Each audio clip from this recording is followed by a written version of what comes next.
ಮನೇಲಿ ಜಿಮ್ ಎಲ್ಲ ಹೆಂಗ್ರಪ್ಪ ಮಾಡ್ತಾರೆ ನಿಜವಾಗ್ಲೂ ಅದೊಂದು 7 kg ಇದೆಯೇನೋ ಅಷ್ಟೇ. ಇದನ್ನ ಎತ್ಬಿಟ್ಟು ನಾನು 2 ದಿನ ಸುಧಾರಿಸ್ಕೊಬೇಕು ಅನ್ಸುತ್ತೆ. ಏನು ಯಾವಾಗ್ಲೂ ಸೆಲೆಬ್ರಿಟೀಸ್ ಇಂಟರ್ವ್ಯೂ, ಸಿನಿಮಾ, ಸೀರಿಯಲ್ ಅಂತ ಹೋಗ್ತಾ ಇದ್ದವರು ಇವತ್ತೇನು ಇಲ್ಲಿ ಜಿಮ್ ಮಾಡಕ್ ಬಂದಿದ್ದೀನಿ ಅಂತ ಯೋಚನೆ ಮಾಡ್ತಿದ್ದೀರಾ? ಹೌದು, ಇಂಡಿಯಾನೇ ರೆಪ್ರೆಸೆಂಟ್ ಮಾಡುವಂತಹ ಒಬ್ರು ಸಾಧಕರು ಇಂಟರ್ನ್ಯಾಷನಲ್ ಏರ್ಪೋರ್ಟ್ಗೆ ಹೋದ್ರು ಕೂಡ ಒಂದು ಗುಲಾಬಿ ಹೂ ಕೊಡೋರಿಲ್ಲಪ್ಪ ಅನ್ನೋರಿಗೆ ಈಗ ಬಿಗ್ ಬಾಸ್ ಮನೆಯಿಂದ ಯಶಸ್ಸಿನ ಬಾಗಿಲು ತಟ್ಟಿದೆ. ನಮ್ಮ ನಿಮ್ಮೆಲ್ಲರ ನೆಚ್ಚಿನ ಅಚ್ಚು ಮೆಚ್ಚಿನ ಮ್ಯೂಟೆಂಟರ್ ರಘು ಅವರು ನನ್ನ ಜೊತೆಗಿದ್ದಾರೆ. ಸಾಕಷ್ಟು ಎಂಟರ್ಟೈನ್ ಮಾಡಿದ್ರು. ಹಾಗೆ ಅವರ ವ್ಯಕ್ತಿತ್ವ, ಅವ್ರು ಏನು ಎತ್ತ, ಅವ್ರು ಮಾಡಿದಂತಹ ಸಾಧನೆಗಳು ಎಲ್ಲವೂ ಕೂಡ ಇತ್ತೀಚೆಗೆ ಗೊತ್ತಾಗೋಕೆ ಆರಂಭ ಕೂಡ ಆಯ್ತು. ಕಾಂತಾರ ಮುಖಾಂತರ ಆಲ್ರೆಡಿ ದಾಖಲೆಯನ್ನ ಬರೆದಿದ್ರು. ಸದ್ಯಕ್ಕೆ ನನ್ನ ಜೊತೆಗಿದ್ದಾರೆ. ಸೊ ಮಾತನಾಡಿಸ್ತಾ ಹೋಗ್ತೀನಿ. Sir hi, welcome to the show. ಚೆನ್ನಾಗಿದ್ದೀರಾ? ಸೂಪರ್ ಆಗಿದ್ದೀನಿ ಸರ್. ನೀವು? ತುಂಬಾ ಚೆನ್ನಾಗಿದ್ದೀನಿ. ಓಕೆ, ಏನ್ ಅನ್ನಿಸ್ತಾ ಇದೆ ಸರ್? ನಾನು ಸ್ಟಾರ್ಟಿಂಗ್ ಅಲ್ಲೇ ಹೇಳಿದೆ, ಜಿಮ್ ಅನ್ನುವಂಥದ್ದು ನೀವು ಬೇರೇನೋ ಕೆಲಸ ಮಾಡ್ತಾ ಇದ್ರಿ, ಅಲ್ಲಿಂದ ಇಲ್ಲಿಗೆ ಬರೋದು ಅಂದ್ರೆ ಕಂಪ್ಲೀಟ್ ಆಗಿ ನಮ್ಮ ಒಂದು ಇದನ್ನೇ ಚೇಂಜ್ ಮಾಡ್ಕೊಂಡು, ಅದಕ್ಕೆಲ್ಲ ನಿಜವಾಗ್ಲೂ ಒಂದು ಧೈರ್ಯ ಬೇಕು, ಭರವಸೆ ಬೇಕು, ನಂಬಿಕೆ ಬೇಕು, ಸೋಲುಗಳನ್ನ ಎದುರಿಸುವಂತಹ ಶಕ್ತಿ ಬೇಕು. ಎಲ್ಲವನ್ನು ಕೂಡ ಫೇಸ್ ಮಾಡಿ ಬಂದಿದ್ದೀರಾ. ಎಷ್ಟು ಖುಷಿ ಇದೆ? ತುಂಬಾ ಖುಷಿ ಇದೆ. ಬಿಕಾಸ್ ನಂದೊಂದು long journey, almost 30 years journey. ನಾನು ಫಸ್ಟ್ ಸ್ಟಾರ್ಟ್ ಮಾಡಿದ್ದು ಅನಿಮೇಷನ್ ಕಂಪನಿ. ನಮ್ಮ ಆರ್ಟಿಸ್ಟ್. ಸೊ ಈ ವಾಲ್ ಪೇಂಟಿಂಗ್ ಎಲ್ಲ ನೋಡ್ತಾ ಇದ್ದೀರಲ್ಲ, ಸೊ ಇದೆಲ್ಲ ನಾನೇ ಮಾಡಿದ್ದು. ಪೇಂಟಿಂಗ್, ಈ ವಾಲು, ಆ wall. I was working with international movies. DreamWorks ಅಲ್ಲಿ ಇದ್ದೆ, ಟೆಕ್ನಿಕಲ್ ಇಂಡಿಯಾ ಅಲ್ಲಿ ಕೆಲಸ ಮಾಡಿದ್ದೀನಿ, ಸೂಪರ್ವೈಸರ್ ಆಗಿದ್ದೆ. ಆಲ್ಮೋಸ್ಟ್ 15 years ಆದ್ಮೇಲೆ ಐ ಡೋಂಟ್ ನೋ, ಒಂದು ಫೈನ್ ಡೇ ಅನ್ನಿಸ್ತು, ನಾನು ಹಿಂಗೆ ಕೆಲಸ ಮಾಡ್ತಾ ಇದ್ದೆ, ನನ್ನ ಲೈಫು ಸ್ಟ್ಯಾಗ್ನೆಂಟ್ ಆಗ್ಬಿಡುತ್ತೆ, ಹೆಲ್ತ್ ಹಾಳಾಗೋಗುತ್ತೆ. ಅಂಡ್ ಆ ಟೈಮಲ್ಲಿ ಬಾಡಿ ಬಿಲ್ಡಿಂಗ್ ಕಾಂಪಿಟೇಷನ್ ಮಾಡ್ತಾ ಇದ್ದೆ. ಒಂದು 25 ಕಾಂಪಿಟೇಷನ್ ಮಾಡಿದ್ದೀನಿ, ಎಲ್ಲ mister India, mister Karnataka, mister Bangalore. ಆ ಟೈಮಲ್ಲಿ ಅನ್ನಿಸ್ತು, ಐ ನೀಡ್ ಟು ಚೇಂಜ್, ಏನಾದ್ರು ಒಂದು ಅಚೀವ್ ಮಾಡಬೇಕು ಲೈಫಲ್ಲಿ. ಇಲ್ಲ ಅಂದ್ರೆ ಸೇಮ್ ಓಲ್ಡ್ ರೂಟೀನ್ ಆಗ್ಬಿಡುತ್ತೆ. Monday to Friday job, Saturday Sunday off, and health ಕೂಡ ಹಾಳಾಗತ್ತೆ ಅನಿಸ್ತು. ಒಂದ್ ದಿವಸ ಆಫೀಸ್ಗೆ ಹೋದೆ and I quit my job. 1.75 lakhs salary ಸಿಗ್ತಾ ಇತ್ತು. That is in 2012. ಅದಾದ್ಮೇಲೆ ಕಂಪ್ಲೀಟ್ ಫಿಟ್ನೆಸ್ ಬಂದೆ. I became a general trainer. ಒಂದು 1.75 lakhs ಇಂದ 10,000 rupees ಸ್ಯಾಲ್ರಿ. ಸೊ ಆಗಿನ ಮದ್ವೆ ಕೂಡ ಆಗಿತ್ತು, ಸಖತ್ ಕಷ್ಟ ಆಯ್ತು. ಸೊ ಅಲ್ಲಿಂದ ನನ್ನ ಜರ್ನಿ ಸ್ಟಾರ್ಟ್ ಆಗಿ 2025 ನನ್ನ ಲೈಫ್ ಚೇಂಜ್ ಆಯ್ತು. So it's A long journey for me. ಅಲ್ಲಿಂದ ಕೆಳಗಡೆ ಬೀಳ್ತಾನೆ ಇದ್ದೆ 2025 ಚೇಂಜ್ ಎವ್ರಿಥಿಂಗ್ ಫಾರ್ ಮಿ ಅಲ್ವಾ? ಈಗ ಏನ್ ಅನ್ನಿಸ್ತಾ ಇದೆ ಸರ್ ಅಂದ್ರೆ, ಸೋಲೋದು ಓಕೆ, ಗೆಲ್ಲೋದು ಓಕೆನೆ, ಆದ್ರೆ ಸೋತಾಗ ನಾವ್ ಹೆಂಗಿರ್ತೀವಿ, ಗೆದ್ದಾಗ ನಾವ್ ಹೇಗಿರ್ತೀವಿ, ಆ ಸೋಲನ್ನ ಹೇಗ್ ತೆಗೆದುಕೊಳ್ತೀವಿ, ಆ ಪೆಟ್ಟುಗಳನ್ನ ತಿಂದು ಮತ್ತೆ ಎದ್ ನಿಲ್ಲೋದಿದೆಯಲ್ಲ, ಅದು ನಿಜವಾಗ್ಲೂ ಚಾಲೆಂಜಿಂಗ್ ಆಗಿರುತ್ತೆ. ಸೊ ನೋಡಿ, 1.5 ಲಕ್ಷದಿಂದ 10,000ಕ್ಕೆ ದಟ್ ಈಸ್ ನಾಟ್ ಈಸಿ. ಅದ್ರಲ್ಲೂ ಕೂಡ ಫ್ಯಾಮಿಲಿ, ಹೆಂಡತಿ ಅಂತ ಬಂದಾಗ ಅವ್ರನ್ನೆಲ್ಲ ನೋಡ್ಕೊಳ್ಳುವಂತಹ ಒಂದು ಸವಾಲಿರುತ್ತೆ. ಹೇಗ್ ತಗೊಂಡ್ರಿ ಸರ್ ಅದನ್ನ? ಹೇಗ್ ನಿಭಾಯಿಸಿದ್ರಿ ಎಲ್ಲವನ್ನು? ಏನಿಲ್ಲ, ಜಸ್ಟ್ ಕಾನ್ಫಿಡೆಂಟ್, ಮಾಡ್ತೀನಿ ಅನ್ನೋ ಒಂದು ಕಾನ್ಫಿಡೆಂಟ್ ಅಷ್ಟೇ. Nobody believed me that time. ನಿನ್ ಕೈಲಿ ಆಗಲ್ಲ ಅಂದ್ರು, ನಾನು ಮಾಡ್ತೀನಿ ಅಂತ. It was lot of ups and down. ಕೆಲಸ, ಅದು ಟ್ರೈನರ್ ಕೆಲಸ ಸ್ಟಾರ್ಟ್ ಮಾಡಿದ್ಮೇಲೆ ದೆನ್ ಅಗೇನ್ ನಾನೇನ್ 15 years ಇದು ಅರ್ನ್ ಮಾಡಿದ್ನೋ, ಸೇವಿಂಗ್ಸ್ ಇತ್ತು, ಅದನ್ನೆಲ್ಲ ತಗೊಂಡೋಗಿ ಒಂದ್ ಕಡೆ ಹಾಕ್ದೆ. ಐ ಲಾಸ್ಟ್ 40 lakhs ಅಲ್ಲಿ. ಮತ್ತೆ ಕೆಳಗಡೆ ಬಂದೆ. ದೆನ್ ಅಗೇನ್ ಏನ್ ಮಾಡ್ಬೇಕು ಅಂತ ಗೊತ್ತಾಗ್ತಾ ಇರಲಿಲ್ಲ. ಸೊ ನಂದೊಂದು 2-3 ಗಾಡಿ ಇತ್ತು, ಫೇವ್ರೆಟ್ ಬೈಕ್ಸ್. ನಾನು ಇಂಪೋರ್ಟೆಡ್ ಬೈಕ್ಸ್ ತಗೊಂಡಿದ್ದೆ ಅವಾಗ. ಆ ಟೈಮಲ್ಲಿ ಒಂದು ಸುಜುಕಿ ಅಯಾಬುಸಾ ಇತ್ತು, ಒಂದು ಇಂಟ್ರೊಡ್ಯೂ 1800cc ಇತ್ತು. ಅದನ್ನು ಮಾರಿ ಈ ಜಿಮ್ ಓಪನ್ ಮಾಡಿದೆ.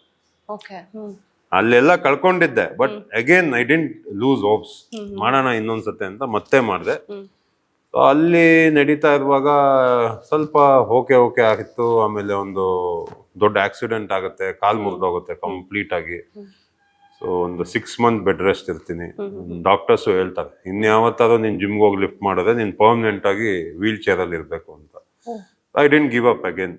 ನಾನು ಮತ್ತೆ ಜಿಮ್ಮಿಗೆ ಬಂದು ಕುಣ್ಕೊಂಡ್ ಬರ್ತಾ ಇದ್ದೆ ವೀಲ್ ಚೇರ್ ಅಲ್ಲಿ. ಬಂದು ವರ್ಕೌಟ್ ಮಾಡಿ ಮತ್ತೆ ರಿಕವರ್ ಆದೆ. Again I started working out. Then again Covid ಬಂತು. ಆಲ್ಮೋಸ್ಟ್ ಜಿಮ್ ಶಟ್ ಡೌನ್ ಆಗೋಗಿತ್ತು. Again I went back to my previous company. ನಾನು ಹಳೆ ಕಂಪ್ನಿಗೆ ಹೋಗಿ 1 ವರ್ಷ ಜಾಬ್ ಮಾಡಿದೆ. ಇಲ್ಲಿಂದ ವೈಟ್ ಫೀಲ್ಡ್ ಓಡಾಡ್ತಾ ಇದ್ದೆ. ಮತ್ತೆ ನನಗೆ 1.25 lakhs ಏನೋ ಇದು ಆಫರ್ ಸಿಕ್ತು.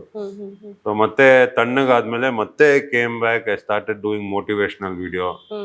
ಅಲ್ಲೊಂಚೂರು ನೇಮ್ ಸಿಕ್ತು. ದೆನ್ ಮೂವಿ ಮಾಡ್ಬೇಕು ಅನ್ನಿಸ್ತು. ಆವಾಗ ನಮ್ ದರ್ಶನ್ ಸರ್ ಇದ್ರು, ಅವರೇ ನಂಗೆ ಕೈ ಹಿಡಿದಿದ್ದು. ಸೊ ಅಲ್ಲಿಂದ I started coming up. Okay. Darshan sir ಅಂತ ಬಂದಾಗ ನೋಡಿ ಸರ್, ಒಬ್ರು ಇಬ್ರು ಅಂತಲ್ಲ, ಸಾಕಷ್ಟು ಜನಕ್ಕೆ ಸಹಾಯ ಮಾಡಿದ್ದಾರೆ. ಅದು ಹೇಗೆ ಅಂದ್ರೆ ಬಲ್ಗೈಲಿ ಮಾಡಿದ ಎಡ್ಗೈ ಗೊತ್ತಾಗ್ಬಾರ್ದು ಅಂತ ಹೇಳ್ತಾರಲ್ಲ, ಆ ರೀತಿ. ಮತ್ತೆ ಎಲ್ಲೂ ಕೂಡ ಹೇಳ್ಕೊಳಕ್ ಇಷ್ಟಪಡಲ್ಲ, ಯಾರಾದ್ರೂ ಹೇಳಿದ್ರು ಕೂಡ ಅದನ್ನ ಬೇಡ ಅಂತ ಅವಾಯ್ಡ್ ಮಾಡ್ತಾ ಇದ್ರು. ಸೊ ಏನ್ ಹೇಳಕ್ ಇಷ್ಟಪಡ್ತೀರಾ ಸರ್? ಅದೊಂದು ದುರ್ಘಟನೆ ಅನ್ನುವಂಥದ್ದು ಇಂಥ ಪರಿಸ್ಥಿತಿಗೆ ತಂದು ನಿಲ್ಸಿದೆ, ಗೊತ್ತಿಲ್ಲ ಯಾಕಾಗಾಯ್ತು ಅಂತ ಹೇಳ್ಬಿಟ್ಟು. ಅದ್ರ ಬಗ್ಗೆ ನಾನು ಕಮೆಂಟ್ ಮಾಡಲ್ಲ, ಬಟ್ ನನ್ನ ಲೈಫಲ್ಲಿ ಅವರೊಬ್ಬ ತುಂಬಾ ಇಂಪಾರ್ಟೆಂಟ್ ವ್ಯಕ್ತಿ. ನನ್ನ ಲೈಫ್ ಚೇಂಜ್ ಆಗಿದೆ ಇವತ್ತು ಅನ್ನೋದಕ್ಕೆ ಅವರು ಒಬ್ಬ ಕಾರಣ. ಯಾಕಂದ್ರೆ ನಾನು ಜಿಮ್ ಇನಾಗ್ರೇಟ್ ಮಾಡಿದ್ದೆ ದರ್ಶನ್ ಸರ್. ಅವತ್ತು ಐ ವಾಸ್ ನೋ ಬಡಿ, ನಾನು ಯಾರು ಅಂತಾನೆ ಗೊತ್ತಿರ್ಲಿಲ್ಲ.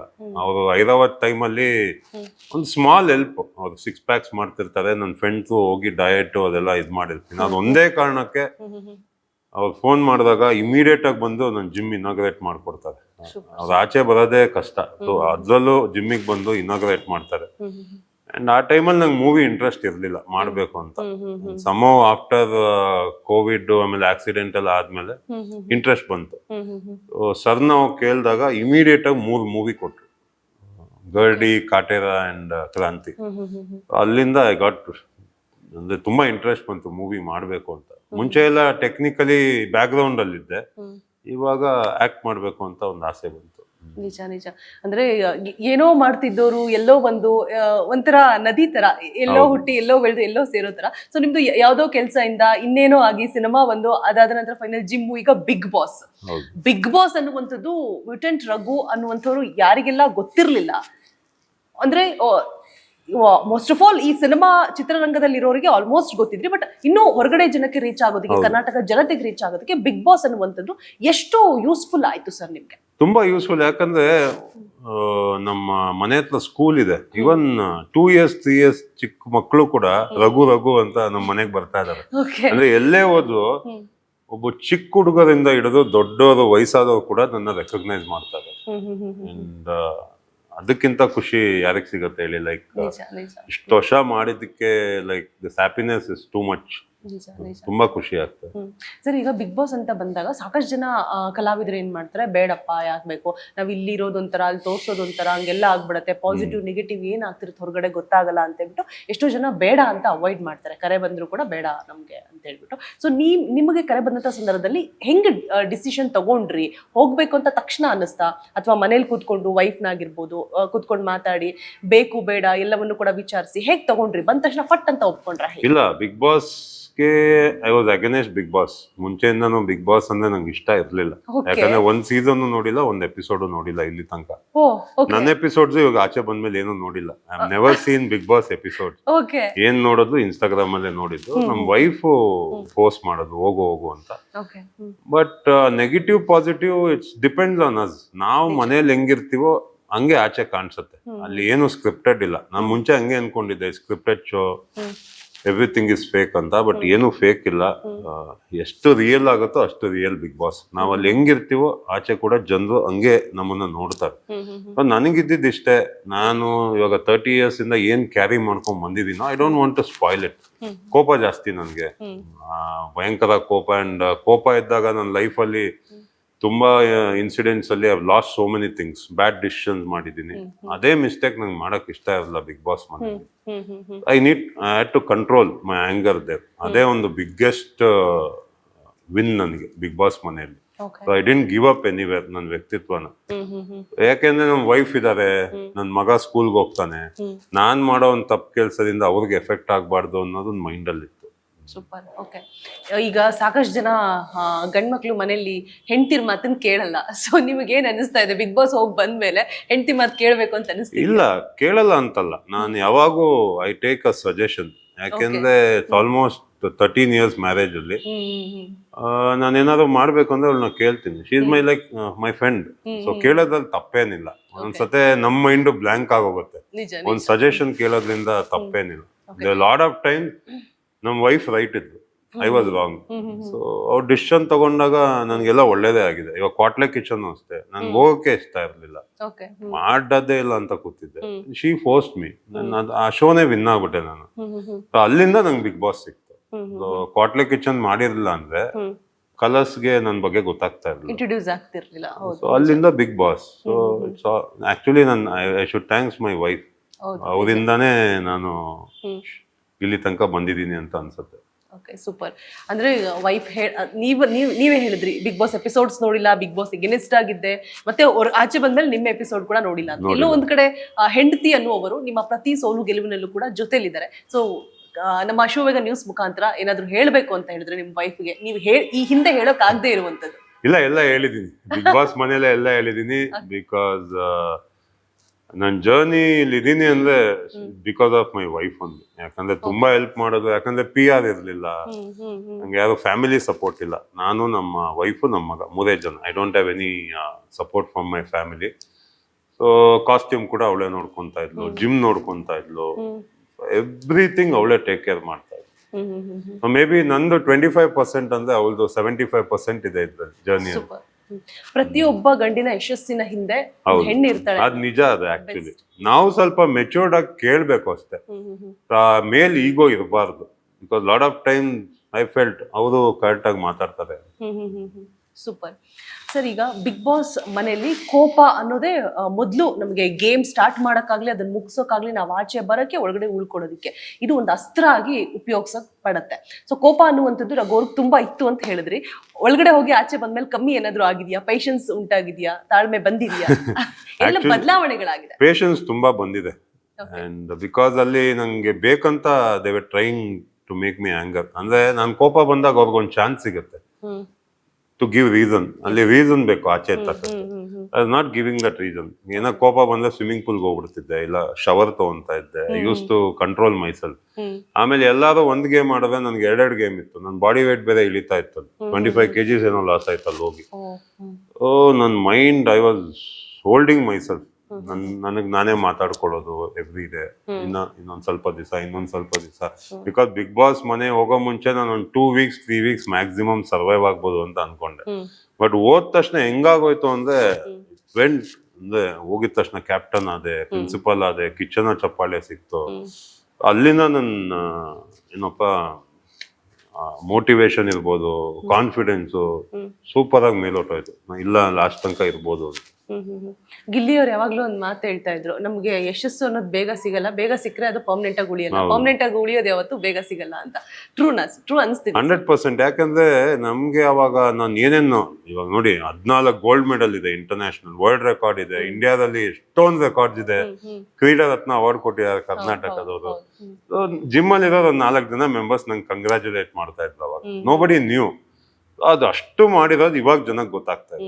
ಲೈಕ್ ಆ ಜರ್ನಿ ಇದೆಯಲ್ಲ 30 years ಬ್ರಿಕ್ ಬೈ ಬ್ರಿಕ್ ಕಟ್ಟಿರೋದು ಇವಾಗ ಜನಕ್ಕೆ ಗೊತ್ತಾಗ್ತಿದೆ. ಆಕ್ಸಿಡೆಂಟ್ ಆಯ್ತು, ಕೋವಿಡ್ ಟೈಮಲ್ಲಿ ಮುಚ್ಚೋಗ್ತಾ ಇತ್ತು, ನಮ್ ಡ್ಯಾಡ್ ಎಕ್ಸ್ಪೈರ್ ಆದ್ರು, ದುಡ್ಡು ಕಳ್ಕೊಂಡೆ. ಬಟ್ ಏನೇ ಆದ್ರೂ ಐ ನೆವರ್ ಗೇವ್ ಅಪ್. ಇಲ್ಲ ಇನ್ನೊಂದ್ಸತೆ ಟ್ರೈ ಮಾಡೋಣ. ಸೊ ಈ ಜರ್ನಿ ಇದೆಯಲ್ಲ ಮಾಡ್ತಾ ಒಂದು ಕನ್ಸಿಸ್ಟೆನ್ಸಿ, ಒಂದು ಡಿಸಿಪ್ಲಿನ್. ನಾನು ಲೈಫಲ್ಲಿ ಯಾವಾಗೂ ಡಿಸಿಪ್ಲಿನ್ ನಂಬ್ಕೊಂಡ್ ಬಂದವನು. ಸೊ ಡಿಸಿಪ್ಲಿನ್ ಅಂದ್ರೆ ದ ಥಿಂಗ್ಸ್ ಯು ಡೂ, ಅಂದ್ರೆ ನಿಮ್ಗೆ ಏನ್ ಇಷ್ಟ ಇಲ್ವೋ ಅದನ್ನ ಡೈಲಿ ಮಾಡೋದೇ ಡಿಸಿಪ್ಲಿನ್. ಅದನ್ನ ಮಾಡ್ತಾ ಬಂದಾಗ one day you will grow. ನೀವು ಬೆಳೆತೀರ. Nobody can stop you. ನಮ್ಗೆ ಏನ್ ಇಷ್ಟ ಇಲ್ವೋ ಅದನ್ನ ಡೈಲಿ ನಾವು ಅಭ್ಯಾಸ ಮಾಡೋದೇ ಡಿಸಿಪ್ಲಿನ್. ಸೂಪರ್ ಚೆನ್ನಾಗಿದೆ ಸರ್. ನಾನು ಹೊಸದಾಗಿ ಕೇಳಿದ್ದು. ಓಕೆ, ಡಿಸಿಪ್ಲಿನ್ ಅಂದ್ರೆ ನಮಗ್ ಗೊತ್ತಿರುವಂತದ್ದು ಕರೆಕ್ಟ್ ಟೈಮಿಗೆ ನಾವ್ ಏನ್ ಸ್ಕೆಡ್ಯೂಲ್ ಮಾಡಿರ್ತೀವಿ, ಹಿಂದಿನ ದಿನ ಏನ್ ಪ್ಲಾನ್ ಹಾಕೊಂಡಿರ್ತೀವಿ, ಅದ್ರ ಪ್ರಕಾರ ನಡ್ಕೊಂಡು ಹೋಗೋದು, that is a discipline. But ನೀವು ಡಿಫ್ರೆಂಟ್ ಆಗಿ ತುಂಬಾ ಚೆನ್ನಾಗಿ ಹೇಳಿದ್ರಿ. ಇಲ್ಲ, ಯಾಕಂದ್ರೆ ಮೋಟಿವೇಶನ್ ಇದೆಯಲ್ಲ ಅದೊಂದು ದೊಡ್ಡ scam, commercial word. Motivation 1 day 2 day ಅಷ್ಟೇ, ಆಮೇಲೆ ಮತ್ತೆ ಡೌನ್ ಆಗೋಗುತ್ತೆ. ಬಟ್ ನಿಮ್ ಲಾಂಗ್ ರನ್ ಅಲ್ಲಿ ನೀವು ಸರ್ವೈವ್ ಆಗ್ಬೇಕು ಅಂದ್ರೆ ನಿಮ್ ಡಿಸಿಪ್ಲಿನ್ ಬೇಕು. ಇವಾಗ ನೀವು ಡೈಲಿ 5 ಗಂಟೆಗೆ ಎದ್ದೇಳಕ್ ನಿಮ್ಗೆ ಇಷ್ಟ ಇಲ್ಲ, but you still have to get up. ನಿಮ್ಗೆ ಇಷ್ಟ ಇಲ್ಲ but you are doing it. ಅದೇ ಡಿಸಿಪ್ಲಿನ್. ನಮಗೆ ಕೆಲಸ ಮಾಡಕ್ ಇಷ್ಟ ಇಲ್ಲ ಬಟ್ ಮಾಡ್ಲೇಬೇಕು, ಅದೇ ಡಿಸಿಪ್ಲಿನ್. ಆ ಡಿಸಿಪ್ಲಿನ್ ಅಲ್ಲಿ ಮಾಡ್ಕೊಂಡು ಹೋದಾಗ ನಿಮ್ಗೆ ರಿವಾರ್ಡ್ ಸಿಕ್ಕೇ ಸಿಗುತ್ತೆ. Okay, super sir. ಇನ್ನೊಂದಷ್ಟು ಮಾತುಕತೆ ಚರ್ಚೆ ಮಾಡೋಣ. ಹಾಗೆ ನನಗೆ ಇಲ್ಲಿ ಇರುವಂತಹ ಎಲ್ಲಾ ಇನ್ಸ್ಟ್ರೂಮೆಂಟ್ಸ್ ಏನಿದೆ ಅದ್ರದ್ದು ಯೂಸಸ್ ಏನೆಲ್ಲ ಇರುತ್ತೆ, ಯಾಕಾಗಿ ಜಿಮ್ ಮಾಡಬೇಕು, ಜಿಮ್ ಮಾಡೋದ್ರಿಂದ ಅಡ್ವಾಂಟೇಜಸ್ ಇದೆ, ಡಿಸ್ಅಡ್ವಾಂಟೇಜಸ್ ಕೂಡ ಆಗ್ತಾ ಇದೆ ಅನ್ನುವಂತಹ ಮಾತುಗಳು. ಆಕ್ಚುಲಿ ಅದು ತಪ್ಪು. 1% ಕೂಡ ಡಿಸ್ಅಡ್ವಾಂಟೇಜ್ ಇಲ್ಲ, 100% ಅಡ್ವಾಂಟೇಜ್ ಇದೆ ವರ್ಕೌಟ್ ಮಾಡೋದ್ರಿಂದ. ಅದ್ ಯಾವ್ಯಾವ ಡಿಸ್ಅಡ್ವಾಂಟೇಜ್ ಅಂತ ಹೇಳ್ತಾರೋ ದೇರ್ ಆಲ್ ಲೇಜಿ ಪೀಪಲ್. ಅವ್ರಿಗೆ ಜಿಮ್ ಅಂದ್ರೆ ಇಷ್ಟ ಇರಲ್ಲ, ಅವ್ರ ರೀಸನ್ ಕೊಡ್ಬೇಕು, ಅವ್ರಿಗೂ ಮಾಡಕ್ ಇಷ್ಟ ಇರಲ್ಲ, ಅಂಡ್ ಬೇರೆಯವ್ರು ಮಾಡಿದಾಗ ಅವ್ರಿಗೆ ಇಷ್ಟ ಆಗಲ್ಲ. ಸೊ ಅವ್ರಿಗೆ ಹೇಳ್ತಾರೆ ಈ ತರ ಮಾಡಕ್ ಹೋಗ್ಬೇಡ, ಹಾರ್ಟ್ ಅಟ್ಯಾಕ್ ಆಗತ್ತೆ, ಹಂಗಾಗತ್ತೆ, ಹಿಂಗಾಗತ್ತೆ, ಜಿಮ್ಗೆ ಹೋಗ್ಬೇಡ. ಆಲ್ ತಪ್ಪು. ಅದು ಅವ್ರಿಗೆ ಇಂಟ್ರೆಸ್ಟ್ ಇಲ್ಲದೆ ಬೇರೆಯವ್ರಿಗೆ ಮೋಟಿವೇಟ್ ಮಾಡ್ತಾರೆ, ಹೋಗ್ಬೇಡ, ಏನಕ್ಕೆ ಹೋಗ್ತೆ ಜಿಮ್ಮು ಅಂತ, ಎಂಜಾಯ್ ಮಾಡು, ಲೈಫ್ ನ ಎಂಜಾಯ್ ಮಾಡು. ಇವಾಗ ನಾನು ಇವತ್ತು ಫಿಟ್ನೆಸ್ ಅಲ್ಲಿ ಇರ್ಲಿಲ್ಲ ಅಂದ್ರೆ ನಾನು ಇವತ್ತಿಲ್ಲಿ ಕುತ್ಕೊಂತಾನೆ ಇರಲ್ಲ. All my life I been into fitness. And fitness ನಾನು ಇಲ್ಲಿ ತನಕ ತಗೊಂಡ್ಬಂದಿದ್ದು.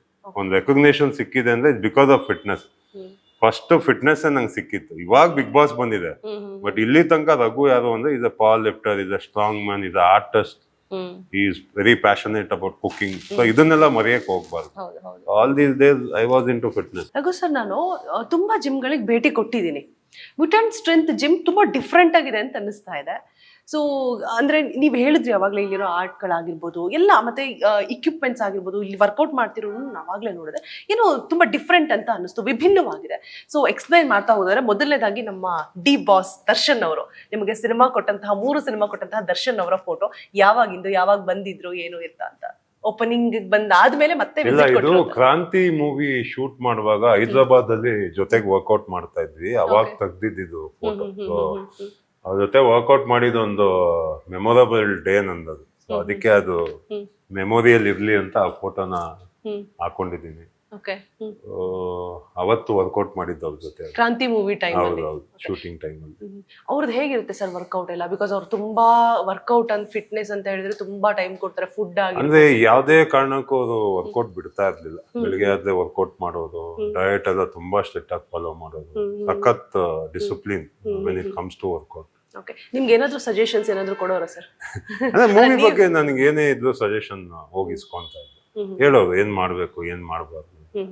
ನನಗೇನೇ ಇದ್ರು ಅಲ್ಲಿ ಮನೆಗೆ ಹೋಗಿ ಮಾತಾಡ್ತಾರೆ. ಓಕೆ, ನೀವು ಏನಾದ್ರು ಅವ್ರಿಗೆ ಏನಾದ್ರು ಸಜೆಷನ್ಸ್ ವರ್ಕೌಟ್ ಬಗ್ಗೆ ಆಗಿರ್ಬೋದು, ಫುಡ್ ಬಗ್ಗೆ ಆಗಿರ್ಬೋದು ಏನಾದ್ರು ಕೊಡ್ತಾ ಹೌದು, ಕೇಳ್ತಾ ಇದ್ರು. ಸೊ ಅದನ್ನ ಶೇರ್ ಮಾಡ್ತಾ ಇದ್ದೆ. ಸೊ ಡಿಸ್ಕಷನ್ ಯಾವಾಗೂ ನಾವು ಫಿಟ್ನೆಸ್ ಬಗ್ಗೆನೇ ಮಾತಾಡ್ತಾ ಇದ್ವಿ ಮೋಸ್ಟ್ ಆಫ್ ದ.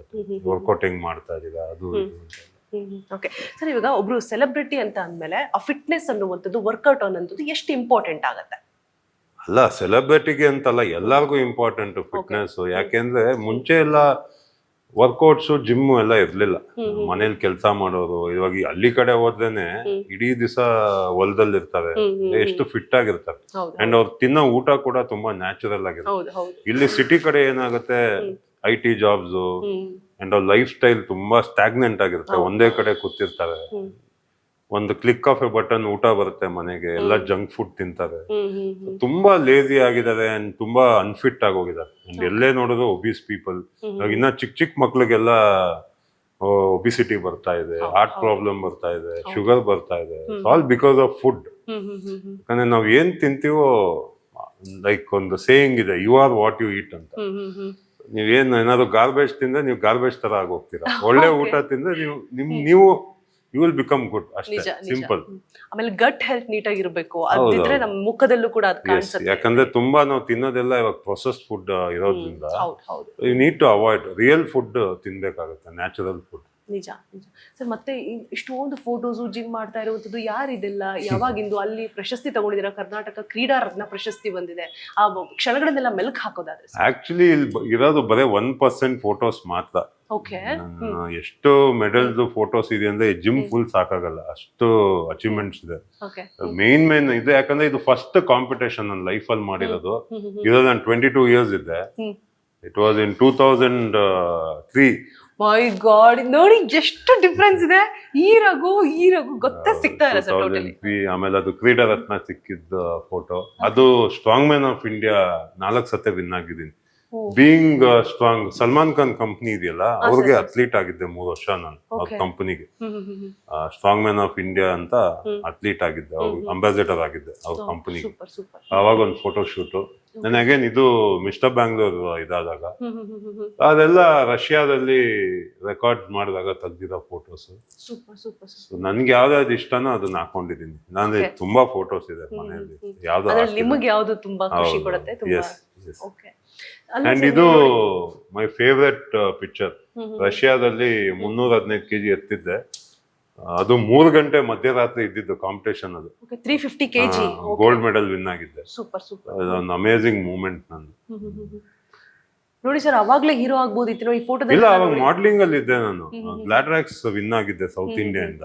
ತುಂಬಾ ಆಫರ್ಸ್ ಕೂಡ ಬಂದಿತ್ತು, but I was not interested. ಯಾಕಂದ್ರೆ ಜಾಬ್ ಅಲ್ಲಿ ಇದ್ನಲ್ಲ, ಯಾವಾಗ ಟೈಮ್ ಸಿಗುತ್ತೋ ರ್ಯಾಮ್ ಶೋಸ್ ಮಾಡ್ತಾ ಇದ್ದೆ. ಇವಾಗ ಮತ್ತೆ ಮಾಡ್ಲಿಂಗ್ ಇಳಿತಾ ಇದೀನಿ. I want to do ramp shows. Cinema ಬಿಡಬೇಡಿ ಸರ್. ಸಿನಿಮಾ ಬಿಡಲ್ಲ. Cinema is my main focus. ಇದೆಲ್ಲ ಪ್ಯಾಷನ್. ಮಾಡ್ಲಿಂಗ್ ಇರ್ಬೋದು, ಕುಕಿಂಗ್ ಇರ್ಬೋದು, ನನ್ನ ಆರ್ಟ್ ಇರ್ಬೋದು, ಅದೆಲ್ಲ ನನ್ನ ಪ್ಯಾಷನ್ ಅಷ್ಟೇ. ಓಕೆ ಸರ್, ಇವಾಗ ಕುಕಿಂಗ್ ಅಂತ ಹೇಳಿದ್ರೆ, ಕುಕಿಂಗ್ ಅನ್ನುವಂಥದ್ದು ಆಲ್ಮೋಸ್ಟ್ ಇವಾಗ ಏನಾಗ್ಬಿಟ್ಟಿದೆ, ಚೆಫ್ಗಳು ಸಿಗುವಂತ ಅದು ಕೂಡ ಒಂಥರ ಪ್ಯಾಷನ್ ಆಗಿ ಇದಾಗ್ತಾ ಇರುವಂಥದ್ದು. ಸೊ ನಿಮಗೆ ಆ ಕಡೆ ಇಂಟ್ರೆಸ್ಟ್ ಬಂದಿದ್ದು ಹೇಗೆ ಒಂದು? ಅಂಡ್ ಮೇನ್ಲಿ ನಮಗೆ ಫುಡ್ ಅಂತ ಬಂದಾಗ ನಾವು ಯಾವ ರೀತಿಯಾಗಿ ಅದು ರೂಢಿಸ್ಕೋಬೇಕು? ನೀವು ಇವಾಗ ಹೇಳಿದ್ರಿ ಪ್ರೊಸೆಸ್ಡ್ ಫುಡ್ ಜಾಸ್ತಿ ಇದೆ, ಅದರಿಂದಾಗಿ ಹೆಲ್ತ್ ಅಪ್ಸೆಟ್ ಆಗುತ್ತೆ ಅಂತ ಹೇಳ್ಬಿಟ್ಟು. ಸೊ ನೀವು ಸಜೆಷನ್ಸ್ ಅಂತ ಕೊಡೋದಾದ್ರೆ ಏನ್ ಕೊಡ್ತೀರಾ? ಸಜೆಷನ್ ಏನಿಲ್ಲ. ನಾನು ಫಿಟ್ನೆಸ್ ಸ್ಟಾರ್ಟ್ ಮಾಡುವಾಗ ಆಲ್ಮೋಸ್ಟ್ ಯಾವಾಗ 1998 ಅಲ್ಲಿ ನಾನು ಸ್ಟಾರ್ಟ್ ಮಾಡಿದ್ದು ಫಿಟ್ನೆಸ್. 1998. Okay, done. 17 ಇಯರ್ಸ್ ಏನೋ ಇದ್ದೆ ನಾನು. ಸೊ ಆ ಟೈಮಲ್ಲಿ ನಮ್ಮ ಮನೇಲಿ ಸ್ವಲ್ಪ ರಿಲಿಜಿಯಸ್. ಇವತ್ತು ಮಂಡೇ ತಿನ್ಬೇಡ, ಥರ್ಸ್ಡೇ ತಿನ್ಬೇಡ, ಸ್ಯಾಟರ್ಡೇ ತಿನ್ಬೇಡ, ಅದೆಲ್ಲ ನನಗೆ ಡೈಲಿ ಎಗ್ಸು ಚಿಕನ್ ಎಲ್ಲ ಬೇಕಾಗಿತ್ತು. ಒಂದ್ ದಿವಸ ನನಗೆ ತಲೆ ಕೆಟ್ಟಿ ಆಯ್ತು ಬಿಡಿ, ನಾನೇ ಸಪ್ರೇಟ್ ಆಗಿ ರೂಮ್ ಮಾಡ್ಕೊಂಡು ಸ್ಟಾರ್ಟ್ ಅಂತ. ಅಲ್ಲಿಂದ ನನ್ನ ಕುಕಿಂಗ್ ಜರ್ನಿ ಸ್ಟಾರ್ಟ್ ಆಯ್ತು. ಸೊ ಫಿಟ್ ಆಗಿರ್ಬೇಕು ಅಂದ್ರೆ ಎವ್ರಿಬಡಿ ಶುಡ್ ನೋ ಕುಕಿಂಗ್. ಯಾಕಂದ್ರೆ ಕುಕಿಂಗ್ ಅಂತ ಅವ್ನ್ ಗೊತ್ತಿದ್ರೆ ನಾವು ಆಚೆಗಡೆ ಊಟನ ಅವಾಯ್ಡ್ ಮಾಡ್ತೀವಿ. ನಾವೇನಾದ್ರು ಒಂದು ಕುಕ್ ಮಾಡ್ಕೊಂಡು ತಿಂತೀವಿ. And cooking is amazing. Cooking ಮಾಡುವಾಗ ನಂಗೆ ಸ್ಟ್ರೆಸ್ ಕಮ್ಮಿ ಆಗುತ್ತೆ. ಆಮೇಲೆ ಟೈಮ್ ವೇಸ್ಟ್ ಮಾಡಲ್ಲ. ಏನೋ ಎಷ್ಟೊಂದ್ ಜನ ಸುಮ್ನೆ ಟಿವಿ ಮುಂದೆ ಎಲ್ಲ ಕೂತು ಟೈಮ್ ವೇಸ್ಟ್ ಅದ್ರ ಬದಲು ನಾನು ಕುಕಿಂಗ್ ಮಾಡ್ತಾ ಇರ್ತೀನಿ. ಅದು ಹಂಗೆ ಪ್ಯಾಷನ್ ಆಗೋಯ್ತು. I become expert in cooking. So ಇವಾಗ ಕೂಡ ನಾನೇ ಕುಕ್ ಮಾಡ್ಕೊಂಡು ಊಟ ಮಾಡೋದು. ನಾನು ಆಚೆ ಎಲ್ಲ ಊಟನೇ ಮಾಡಲ್ಲ. ಡೈಲಿ ಇವಾಗ ನಾನು ಮೂವಿಗೆ ಹೋಗ್ಬೇಕು ಅಂದ್ರು ಬೆಳಗ್ಗೆ ಎದ್ದು ಕುಕ್ ಮಾಡ್ಕೊಂಡು ಬಾಕ್ಸ್ ಅಲ್ಲಿ ತಗೊಂಡು ಹೋಗ್ತೀನಿ ಸೆಟ್ಗೆ. ಎಷ್ಟು ಗಂಟೆಗೆ ಹೇಳ್ತೀರಾ ಸರ್ ಬೆಳಿಗ್ಗೆ? ಹೇಳ್ತೀನಿ ಒಂದು 5-5:30. ಇವಾಗ ನನ್ನ ಟೈಮಿಂಗ್ ಎಲ್ಲ ಚೇಂಜ್ ಆಗೋಗಿದೆ. ಮತ್ತೆ ಬ್ಯಾಕ್ ಟು ಮೈ ರೂಟೀನ್ ಬರ್ಬೇಕು. ಯಾವ್ದೆಲ್ಲ ಫುಡ್ ನೀವು ಕುಕ್ ಮಾಡ್ತೀರಾ ಆಲ್ಮೋಸ್ಟ್? ಇಲ್ಲ, ನಾನು ತಿನ್ನೋದು non veg. 365 days non veg. Supplements ಎಲ್ಲ ತಗೊಳಲ್ಲ. I prefer natural food. Eggs ಇರ್ಬೋದು, ಮಟನ್ ಇರ್ಬೋದು, ಫಿಶ್, ಇದ್ರಲ್ಲೇ ಆಲ್ಟರ್ನೇಟ್ ಮಾಡ್ತಾ ಇರ್ತೀನಿ. ಓಕೆ ಸರ್, ಇವಾಗ ವೆಜ್ ಕುಕ್ ಮಾಡೋದಕ್ಕೆ ತುಂಬಾ ಟೈಮ್ ತಗೋತೀವಿ. ಬಿಕಾಸ್ ಮನೆಯಲ್ಲಿ ನಾನು ನೋಡಿರೋದ್ರಿಂದ ಮಾಡಿರೋದ್ರಿಂದ. ಅದ್ರಲ್ಲೂ ನಾನ್ ವೆಜ್ ಅಂತ ಬಂದಾಗ it takes A lot of time ನೀಟಾಗಿ ಕುಕ್ ಮಾಡ್ಕೊಂಡು ತಿನ್ಲಿಕ್ಕೆ. ಅಂಥದ್ರಲ್ಲಿ ನೀವು ಡೈಲಿ 365 ಡೇಸ್ ಕೂಡ ನಾನು ನಾನ್ ವೆಜ್ ತಿನ್ನೋದು, ಅದು ನಾನು ಕುಕ್ ಮಾಡ್ಕೊಂಡೆ ತಿನ್ನೋದು. ನನಗೇನು ಟೈಮ್ ವೇಸ್ಟ್ ಅನ್ಸಲ್ಲ. ಇವಾಗ ನೀವು ಇನ್ಸ್ಟಾಗ್ರಾಮ್ ಓಪನ್ ಮಾಡಿ ನೋಡೋದು 4 to 5 hours ಆವರೇಜ್ ಯೂಸ್ ಮಾಡ್ತಾ ಇರ್ತೀರಾ. ನಿಮ್ ಕುಕಿಂಗ್ ಬೇಕಾಗಿರೋದೇ 30 minutes. ನನಗೇನು ಅನ್ಸೋದೇ ಇಲ್ಲಪ್ಪ. ಕುಕಿಂಗ್ 15-20 minutes ಅಲ್ಲಿ ಮುಗಿಸ್ಬಿಡ್ತೀನಿ. And I feel very happy when I am cooking. Cook ಮಾಡುವಾಗ ಫೇವ್ರೆಟ್ ಯಾವ್ದು ಸರ್ ಫುಡ್? ನಾನ್ ವೆಜ್ ಅಲ್ಲೇನೆ? ನಾನ್ ವೆಜ್ ಅಲ್ಲೇ ಎಲ್ಲ ಫೇವ್ರೇಟ್. ನಾನು ಮಾಡೋದೆಲ್ಲ ಫೇವ್ರೇಟ್, ಪರ್ಟಿಕ್ಯುಲರ್ ಇಲ್ಲ. ಕಾಂಪಿಟೇಷನ್ ಟೈಮಲ್ಲಿ ಸ್ವಲ್ಪ ಸಾಲ್ಟು ಖಾರ ಎಲ್ಲ ಕಮ್ಮಿ ಮಾಡ್ಕೊಂತೀನಿ. ಇವಾಗಂತೂ ಏನು ತಿಂತಾನೆ ಇಲ್ಲ. ಲೈಕ್ ಬಾರ್ಬಿಕ್ಯೂ ಇದೆಯಲ್ಲ, ಅದ್ರಲ್ಲಿ ಜಾಸ್ತಿ ಕುಕ್ ಮಾಡ್ಕೊಂತೀನಿ ನಾನು. ಓಕೆ ಸರ್, ಇವಾಗ ನೀವು ಮಾಡಿದ್ದು ನೀವೇ ತಿನ್ನೋದಕ್ಕೆ ನಮ್ಮ ಮನೇಲೆಲ್ಲ ಹೆಂಗಾಗತ್ತೆ ಅಂದ್ರೆ, ಈ ಹೆಣ್ಮಕ್ಳು ಅವ್ರು ಮಾಡಿದ್ದು ಅವರೇ ತಿನ್ನೋಕೆ ಬೋರ್ ಆಗ್ಬಿಡುತ್ತೆ. ಅಟ್ ಲೀಸ್ಟ್ ನಮಗೆ ವೀಕ್ಲಿ ಒನ್ಸ್ ಆದ್ರೂ ಆಚೆ ಕಡೆ ಏನಾದ್ರು ತಿನ್ಬೇಕಪ್ಪ, ಕ್ರೇವಿಂಗ್ಸ್ ಸ್ಟಾರ್ಟ್ ಆಗುತ್ತೆ. ಸೊ ನಿಮಗೆ ಹಾಗೆ ಅನ್ಸಲ್ವಾ? ಅನ್ಸಲ್ಲ ನನಗೆ. ವಾವ್, ಯಾವಾಗಾದ್ರೂ ಅನ್ಸುತ್ತೆ. ನಾನು ಇವಾಗ ಜಾಮೂನ್ ತರಿಸಿ ಇಡ್ತೀರಿ ನಿಮ್ ಮುಂದೆ. ಆಕ್ಚುಲಿ ಬಿಗ್ ಬಾಸ್ ಮನೆಯಲ್ಲೇ ನಾನು ಆಲ್ಮೋಸ್ಟ್ 45 years ಅಲ್ಲಿ ನನ್ನ ಡಯಟ್ ಮಿಸ್ ಆಗಿದೆ ಅಂದ್ರೆ ಬಿಗ್ ಬಾಸ್ ಮನೆಯಲ್ಲೇ. ರೈಸ್ ತಿಂದಿದ್ದೀನಿ ಅಂದ್ರೆ ಬಿಗ್ ಬಾಸ್ ಮನೆಯಲ್ಲಿ, ವೆಜಿಟೇರಿಯನ್ ಊಟ ಮಾಡಿದೀನಿ ಅಂದ್ರೆ ಬಿಗ್ ಬಾಸ್ ಮನೆಯಲ್ಲೇ. First time in my life. ಇಲ್ಲ ಅಂದ್ರೆ ಆಲ್ ಮೈ ಲೈಫ್ ನಾನು ಯಾವತ್ತೂ ನನ್ನ ಡಯಟ್ ಮಿಸ್ ಮಾಡ್ಕೊಂಡೇ ಇಲ್ಲ. ಯಾಕೆ ಸರ್ ಅಷ್ಟೊಂದು ಪ್ರಾಮುಖ್ಯತೆ ಕೊಡ್ಬೇಕು? ಹೌದು, ಫಿಟ್ನೆಸ್ ಇರ್ಬೇಕು, ಅದ್ರಿಂದನೇ ನಿಮ್ಗೆ ಇಷ್ಟೆಲ್ಲ ಬೆಳವಣಿಗೆ ಸಿಕ್ಕಿರೋದು, ಗ್ರೋತ್ ಸಿಕ್ಕಿರೋದು, ಯಶಸ್ಸು, ನಿಮ್ ಪ್ಯಾಷನ್ ಎಲ್ಲ ಓಕೆ. ಅದನ್ನ ಹೊರತುಪಡಿಸಿ ಯಾಕೆ ಇಂಪಾರ್ಟೆಂಟ್ ಅಂದ್ರೆ, ಸಾಯೋ ತನಕ ನಮ್ ಬಾಡಿನೇ ಅಲ್ವಾ ನಮ್ ಜೊತೆ ಬರೋದು. Whatever you earn is waste. ಮತ್ತೆ ಎಷ್ಟೇ ದುಡ್ಡಿದ್ರು ಅದು ಯೂಸ್ ಇಲ್ಲ. ಎಂಡ್ ತನಕ ನಾವು ನಮ್ಮನ್ನ ಕಾಪಾಡ್ಕೋಬೇಕು ಅಂದ್ರೆ ನಮ್ಮ ಬಾಡಿನ ಚೆನ್ನಾಗಿ ಇಟ್ಕೋಬೇಕು. That is my main motto. ನಾವು ಬಾಡಿನ ಚೆನ್ನಾಗಿ ನೋಡ್ಕೊಂಡ್ರೆ ಅದು ನಮ್ಮನ್ನ ಚೆನ್ನಾಗಿ ನೋಡ್ಕೊಳತ್ತೆ ಅಂತ. ಐ ಆಮ್ ವೆರಿ ಹೆಲ್ದಿ ನಾವು 45 ಅಲ್ಲೂ I am doing movies. Bigg Boss ಮಾಡಿದೆ, ಅಲ್ಲಿ ನನ್ನ ಎಲ್ಲಿ ಬಿಗ್ ಬಾಸ್ ಅಲ್ಲಿ ಎಲ್ಲ 26-27 ಇಯರ್ಸ್ ಇದ್ದಿದ್ದು. ಅವ್ರ ಜೊತೆ ನಾನು ಟಾಸ್ಕ್ ಆಡ್ತಾ ಇದ್ದೆ. I was feeling proud. That is only because of my fitness. Fit ಆಗಿರ್ಲಿಲ್ಲ ನಾನು ಟಾಸ್ಕ್ ಹೆಂಗ್ ಆಡಕ್ ಆಗ್ತಾ ಇತ್ತು. ಅಷ್ಟೊಂದು ಮೈಂಡ್ ಅಷ್ಟು ಸ್ಟ್ರಾಂಗ್ ಆಗಿರ್ಬೇಕು ಅಂದ್ರೆ that is because of fitness. Cockroach Sudhi ಅವ್ರು ಅದೇ ಹೇಳ್ತಾ ಇದ್ರು, ಟಾಸ್ಕ್ ಅಂತ ಬಂದಾಗ ಒಂದು ಏನಾದ್ರು ನೀವ್ ಇದೀರಾ ಅಂತಂದ್ರೆ ನಾವ್ ಹಿಂದೆ ಸಿರ್ಕೊಂಡ್ಬಿಡ್ತಾ ಇದ್ವಿ. ಯಾಕಂದ್ರೆ ಒಂದ್ ಕೈಯಲ್ಲಿ ತಿಂಗ್ ಬಿಸಾಕ್ಬಿಡೋರು, ಅವ್ರೆಲ್ಲಿ ನಾವೆಲ್ಲಿ ಮೇಡಮ್, ಅದಕ್ಕೆ ನಾನು ಟಾಸ್ಕ್ ಸ್ವಲ್ಪ ರಗ್ಗೋರ್ ಇದ್ದಾರೆ ಅಂತ ಅಂದಾಗ ನಾನು ಹಿಂದೆ ಉಳ್ಕೊಂಡ್ಬಿಡ್ತಾ ಇದ್ದೆ. ಅದು ನಿಮ್ಮ ಸ್ಟ್ರೆಂತ್. ಸರ್, ಈಗ ನೀವು ಹೇಳಿದ್ರಿ ಏನಕ್ಕೋಸ್ಕರ ಜಿಮ್ ಬೇಕು, ಅಡ್ವಾಂಟೇಜಸ್ ಮತ್ತೆ ಡಿಸ್ಅಡ್ವಾಂಟೇಜಸ್ ಅಂತ ತಗೊಂಡೆ. ಡಿಸ್ಅಡ್ವಾಂಟೇಜಸ್ ಏನೂ ಇಲ್ಲ ಆತರ ಹೇಳೋರು ಜಿಮ್ ಮಾಡೋಕೆ ಆಸಕ್ತಿ ಇಲ್ಲದೆ ಇರೋರು ಅಂತ ಹೇಳಿದ್ರಿ. ಸೊ ಜಿಮ್ ಮತ್ತೆ ಹೆಲ್ತ್ ಇದೆರಡಕ್ಕೂ ಇರುವಂತಹ ಕನೆಕ್ಷನ್ ಏನು? ಯಾಕೆಂದ್ರೆ ನಮ್ ಜಾಯಿಂಟ್ಸ್ ಎಲ್ಲ ಹೆಲ್ದಿ ಆಗಿರ್ಬೇಕು. 30-40 ಇಯರ್ಸ್ ತನಕ ಹೆಂಗೋ ಮ್ಯಾನೇಜ್ ಮಾಡ್ಬೋದು. ಆಫ್ಟರ್ 40-50-60 ಎಲ್ಲ ಏನಾಗುತ್ತೆ ಅಂದ್ರೆ ನಮ್ ಜಾಯಿಂಟ್ಸ್ ಎಲ್ಲ ವೀಕ್ ಆಗ್ತಾ ಹೋಗುತ್ತೆ ಅಂಡ್ ಪ್ರಾಬ್ಲಮ್ಸ್ ಬರ್ತಾ ಹೋಗುತ್ತೆ. ಅವಾಗ ನಾವು ಫಿಟ್ ಆಗಿದ್ರೆ ಸೊ ನಮ್ಗೇನು ಹೆಲ್ಪ್ ಬೇಕಾಗಲ್ಲ. ಇವಾಗ ಏನಾಗ್ಬಿಡತ್ತೆ ಅಂದ್ರೆ 40-50-60 ಎಲ್ಲ ಆದ್ಮೇಲೆ ತುಂಬಾ ವೀಕ್ ಆಗ್ಬಿಟ್ರೆ ಜಾಯಿಂಟ್ ಪೇನು, ಬ್ಯಾಕ್ ಪೇನು, ಏನೇನೋ ಇಶ್ಯೂ ಬರಕ್ ಸ್ಟಾರ್ಟ್ ಆಗ್ಬಿಡುತ್ತೆ. ಮುಂಚೆ ಎಲ್ಲ 70s-80s ಅಲ್ಲಿ ಬರೋದು, ಈಗ 20-30s ಅಲ್ಲೇ ಎಲ್ಲಾ ಇಶ್ಯೂಸ್ ಬರ್ತಾ ಇದೆ. That is because of lack of physical activity. So joints ಎಲ್ಲ ನೀವು ಸ್ಟ್ರೆಂಥನಿಂಗ್ ಮಾಡಿದ್ರೆ ನಿಮ್ ಮುಂದೆ ಹೆಲ್ಪ್ ಆಗುತ್ತೆ when you age in the 40-50 ಅಲ್ಲಿ. ಅಂಡ್ ಸ್ಪೆಷಲಿ ಫೀಮೇಲ್ಸ್ಗಂತೂ ಸ್ಟ್ರೆಂತ್ ಟ್ರೈನಿಂಗ್ ಬೇಕೇ ಬೇಕು. ಯಾಕೆಂದ್ರೆ ದೇ ಗಿವ್ ಬರ್ತ್, ಆಮೇಲೆ ಏಜ್ ಆಗ್ತಾ ಆಗ್ತಾ ಬೋನ್ ಡೆನ್ಸಿಟಿ ತುಂಬಾ ಕಮ್ಮಿ ಆಗುತ್ತೆ. ಫೀಮೇಲ್ಸ್ಗಂತೂ ಸ್ಟ್ರೆಂತ್ ಟ್ರೈನಿಂಗ್ ಬೇಕೇ ಬೇಕು, ವೆರಿ ಇಂಪಾರ್ಟೆಂಟ್. ಸೊ ಪ್ರತಿಯೊಬ್ರು ವರ್ಕೌಟ್ ಮಾಡ್ಬೇಕು. ವರ್ಕೌಟೇ ಅಂತಲ್ಲ, ಏನೇ ಒಂದು ಫಿಸಿಕಲ್ ಆಕ್ಟಿವಿಟಿ ಇರಲಿ. ಇವಾಗ ನೀವ್ ಹೇಳಿದ್ರಿ ಯೋಗ ಮಾಡ್ತೀರಾ ಅಂತ, ವೆರಿ ಗುಡ್. ವಾಕಿಂಗ್ ಮಾಡ್ಬೋದು, ಸ್ವಿಮ್ಮಿಂಗ್ ಹೋಗ್ಬೋದು, jogging, anything is good. But active ಆಗಿರ್ಬೇಕು. ಬಾಡಿನ ಮೂವ್ಮೆಂಟ್ ಅಲ್ಲಿ ಇಡ್ಬೇಕು, ಒಂದೇ ಕಡೆ ಕುತ್ಕೋಬಾರ್ದು. ಇವಾಗ ಎಷ್ಟೊಂದ್ ಜನಗೆ ಫ್ರೋಜನ್ ಶೋಲ್ಡರ್ ಅಂತ ಬರುತ್ತೆ. ಯಾಕಂದ್ರೆ ಒಂದೇ ಕಡೆ ಕೂತಿರ್ತಾರೆ, ಮೂವ್ಮೆಂಟ್ಸ್ ಇರಲ್ಲ, ಶೋಲ್ಡರ್ ಎಲ್ಲ ಫ್ರೋಸ್ ಆಗ್ಬಿಡುತ್ತೆ. This is example. ಹಂಗೆ ಬಾಡಿ ಒಂಥರ ತುಕ್ಕಿಡಿದ್ ಬಿಡುತ್ತೆ ಯೂಸ್ ಆಗಿಲ್ಲ ಅಂತ. ನಮ್ ಗಾಡಿನ ಹೆಂಗ್ ಸರ್ವಿಸ್ ಮಾಡ್ತೀವೋ ಹಂಗೆ ಬಾಡಿ ಕೂಡ ಎವ್ರಿ ಡೇ ಒಂದ್ ಹಾಫ್ ಅನ್ ಅವರ್ ಏನಾದ್ರು ಆಕ್ಟಿವಿಟಿ ಮಾಡುವಾಗ ಫ್ರೆಶ್ ಆಗಿರುತ್ತೆ, ಆಕ್ಟಿವ್ ಆಗಿರುತ್ತೆ, ಚೆನ್ನಾಗಿ ಕ್ಯಾಲರೀಸ್ ಬರ್ನ್ ಆಗುತ್ತೆ. ಇದೇ ಅಡ್ವಾಂಟೇಜ್. ಸೂಪರ್. ಸರ್, ನೀವು ಇವಾಗ ಹೇಳಿದ್ರಿ ನಾವ್ ಯಾಕೆ ಜಿಮ್ ಮಾಡ್ಬೇಕು. ಈಗ IT ಕಂಪ್ನಿಗಳಲ್ಲೆಲ್ಲ ನೋಡಿರ್ಬೋದು, ತಿನ್ನೋಕ್ಕೂ ಕೂಡ ಟೈಮ್ ಕೊಡಲ್ಲ. ನಾವ್ ಎಲ್ಲಿ ಕೂತಿರ್ತೀವೋ ಅಲ್ಲೇ ಕೂತ್ಕೊಂಡು ಒಂದ್ ಬರ್ಗರೋ ಒಂದ್ ಪಿಜ್ಜಾನೋ ತಿನ್ನೋದು, ಮತ್ತೆ ಸಂಜೆ ಗಂಟೆ ಅಲ್ಲೇ ಕೂತ್ಕೊಂಡು ವರ್ಕ್ ಮಾಡೋದು, ಈ ರೀತಿ ರುಟೀನ್ ಇರುತ್ತೆ. ಜಿಮ್ ಬೇಕೇ ಬೇಕಂತ ನೀವು ಹೇಳಿದ್ರಿ. ಹಳ್ಳಿ ಕಡೆ ಕೂಡ ಎಕ್ಸಾಂಪಲ್ ಕೊಟ್ರಿ. ಹೇಗಿರುತ್ತೆ, ಹೊಲ ಗದ್ದೆಗಳಲ್ಲಿ ಈಗಲೂ ಕೂಡ ಕೆಲಸ ಮಾಡ್ತಾರೆ. ಮತ್ತೆ ಕೆಲಸ ಮಾಡ್ಬಿಟ್ಟು ಫುಡ್ ಕೂಡ ಹಂಗೆ ರೊಟ್ಟಿ, ಮುದ್ದೆ, ರೈಸು, ಎಷ್ಟು ಗಡತ್ತಾಗಿ ತಗೊಂಡ್ರು ಕೂಡ ಫಿಟ್ ಆಗಿರ್ತಾರೆ ಹಳ್ಳಿ ಕಡೆ. ಆಮೇಲೆ ಬಿಸ್ಲಿಗೆ ದೇಹನ ಓಡ್ಬಿಟ್ಟು ಕೆಲಸ ಮಾಡ್ತೀವಿ. ಪ್ರತಿಯೊಂದು ಕೂಡ ಅಲ್ಲಿ ಬ್ಯಾಲೆನ್ಸ್ ಆಗತ್ತೆ ಅಂತ ಹೇಳ್ಬಿಟ್ಟು. ಸೊ ನಮ್ದು ಕೂಡ ಕೆಲಸ ಹೇಗಿರುತ್ತೆ ಅಂದ್ರೆ, ಆಸ್ ಅ ರಿಪೋರ್ಟರ್ ಆಗಿ ನಾನು ಹೇಳ್ತಾ ಇರೋದು ಆಲ್ಮೋಸ್ಟ್ ನಾವು ಇದೇ ತರ ಸರ್, ಓಡಾಡ್ಕೊಂಡೇ ಇರ್ತೀವಿ. ಬೆಳಗ್ಗೆಯಿಂದ ಸಂಜೆ ಗಂಟ ನಾವು ಮನೆಗೆ ಹೋದಾಗ್ಲೇನೆ, ಮಲ್ಕೊಂಡಾಗ್ಲೇನೆ ನಾವು ಕೂರೋದು ಅಂತ ಹೇಳ್ಬಿಟ್ಟು. ಸೊ ನಮ್ಗಳಿಗೂ ಹಳ್ಳಿಯಲ್ಲಿರೋರ್ಗೂ ನಮಗೂ ಕೂಡ ಜಿಮ್ ಅವಶ್ಯಕತೆ ಇದೆಯಾ? ಜಿಮ್ ಒಂದು ಕಮರ್ಷಿಯಲ್ ವರ್ಡ್. ಇವಾಗ ಮುಂಚೆ ಎಲ್ಲ ನಾವೆಲ್ಲ ಮನೆ ಕೆಲಸ ಎಲ್ಲ ನಾವೇ ಮಾಡ್ಕೊಂತ ಇದ್ವಿ. ಅಲ್ಲಿಗೆಲ್ಲ ವಾಷಿಂಗ್ ಮೆಷಿನ್ ಬಂತು, ವ್ಯಾಕ್ಯೂಮ್ ಕ್ಲೀನರ್ ಬಂತು, ಮನೆ ಕೆಲಸ ಅಂತೂ ಮಾಡಲ್ಲ. ಸೊ ಏನಾದ್ರು ಒಂದು ಫಿಸಿಕಲ್ ಆಕ್ಟಿವಿಟಿ ಮಾಡ್ಬೇಕಲ್ಲ, ಅದಕ್ಕೆ ಜಿಮ್ ಅಂತ ಬಂತು. ಜಿಮ್ ಮಾಡೋದ್ರಿಂದ ತುಂಬಾ ಬೆನಿಫಿಟ್ಸ್ ಇದೆ. ಎಸ್, ವೆಯ್ಟ್ ಟ್ರೈನಿಂಗ್ ಮಾಡೋದ್ರಿಂದ ಬೆನಿಫಿಟ್ಸ್ ಇದೆ, ಕಾರ್ಡಿಯೋ ಮಾಡೋದ್ರಿಂದ ಬೆನಿಫಿಟ್ಸ್ ಇದೆ. ಸೊ ಪ್ರತಿಯೊಬ್ರು ವರ್ಕೌಟ್ ಮಾಡ್ಬೇಕು ಅನ್ನೋದೇ ನನ್ನ ಇದು. ಯಾಕಂದ್ರೆ ಆನ್ಸರ್, ಯಾಕಂದ್ರೆ ಬರ್ತಾ ಬರ್ತಾ ತುಂಬಾ ಮೆಡಿಕಲ್ ಇಶ್ಯೂಸ್ ಬರ್ತಾ ಇದೆ, ಚಿಕ್ಕ ಹುಡುಗರಿಗೂ ಬರ್ತಾ ಇದೆ. ಇದೆಲ್ಲ ಬರಬಾರ್ದು ಅಂದ್ರೆ ಒಳ್ಳೆ ಊಟ ಮಾಡ್ಬೇಕು, ಬಾಡಿನ ಫಿಟ್ ಆಗಿ ಇಟ್ಕೋಬೇಕು. ಇದನ್ನ 30 ವರ್ಷದಿಂದ ಹೇಳ್ಕೊಂಡ್ಬರ್ತಾ ಇದೀನಿ. ಈಗೇನೋ ನನ್ನ ವಿಡಿಯೋಸ್ ಎಲ್ಲ ಸ್ವಲ್ಪ ವೈರಲ್ ಆಗ್ತಾ ಇದೆ. ಮೊನ್ನೆ ಒಂದು ವಿಡಿಯೋ ಸರ್ ನಾನು ನೋಡಿದೆ. ಅಂದ್ರೆ ನಾವು ಜಿಮ್ ಮಾಡೋದಷ್ಟೇ ಅಲ್ಲ, ಅದು ಸಿಕ್ಕಾಪಟ್ಟೆ ವೈರಲ್ ಆಗ್ತಾ ಇದೆ. ನೀವು ಹೇಳಿರೋದು, ನಾವು ತಗೊಳ್ಳೋ ಫುಡ್ ಕೂಡ ಇಂಪಾರ್ಟೆಂಟ್ ಆಗಿರುತ್ತೆ. ನಾವು ಜಿಮ್ ಮಾಡ್ಬಿಟ್ಟು ಮನೇಲಿ ಹೋಗಿ ಎರಾಬರಿ ಎಲ್ಲ ತಿಂದ್ಬಿಟ್ರೆ ಫುಲ್ ಅದ್ ವೇಸ್ಟ್ ಆಗುತ್ತೆ. ಅದೇ ಹೇಳಿದ್ ನಾನು, you are what you eat ಅಂತ. ನೀವೇನ್ ತಿಂತೀರೋ ನಿಮ್ ಔಟ್ಪುಟ್ ಕೂಡ ಹಂಗೆ ಇರುತ್ತೆ.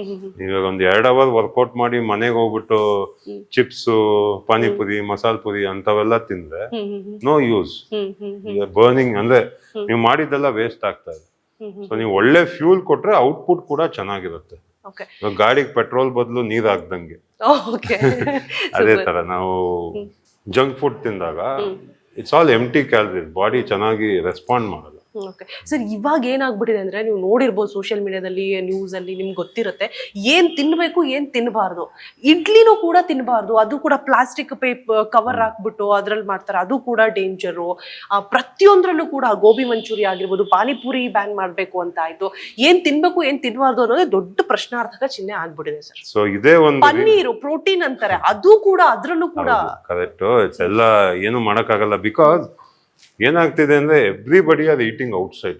ಮನೇಲಿ ಯಾರು ಊಟ ಮಾಡ್ತಾರೆ. And this is a chance, ಆಚೆ ಇರೋರ್ಗೊಂದು ಚಾನ್ಸ್ ಫೂಲ್ ಮಾಡಕ್ ನಮ್ಮನ್ನು.